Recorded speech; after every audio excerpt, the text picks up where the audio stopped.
ဒီပွဲကလေဖြစ်လာတာမထင်မှတ်တဲ့တွေးဆုံမှုတွေကအချိန်တူတွင်းဖြစ်လာ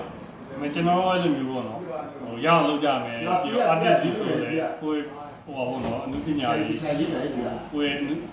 အမတ်တရားဘာဖြစ်လဲညဝေနေတာပေါ့အားကြောင့်ဒီပွဲလိုဖြစ်လာပြီးတော့ကျွန်တော်ရဲ့ installation လုပ်တဲ့ပုံစံကလည်းပုံမှန် gallery ဟုတ်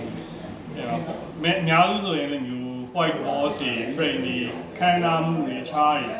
ပူစားပြီးဒါပေမဲ့ကျွန်တော်တို့အဲ့လိုကိုယ့်ရဲ့ဖြစ်တည်မှုအခြေအနေတွေကအဲ့လိုမျိုးကျွန်တော်ပြကြတာကောင်းနေမရှိစီးပေါက်နေမရှိဘူးဗျာပြီးတော့ရှိတိုင်းပေါ့နော်တသားတယ်နေရင်နဲ့တသားတယ်အခြေအနေတသားတယ် canvas ဒီတိုင်းပဲပေါ့ကျွန်တော်အလွင့်ပေါ့ကျွန်တော်ဟာဆိုလေစက်ကူရဲ့ double တိတ်ရဲ့နိုင်ရရဲ့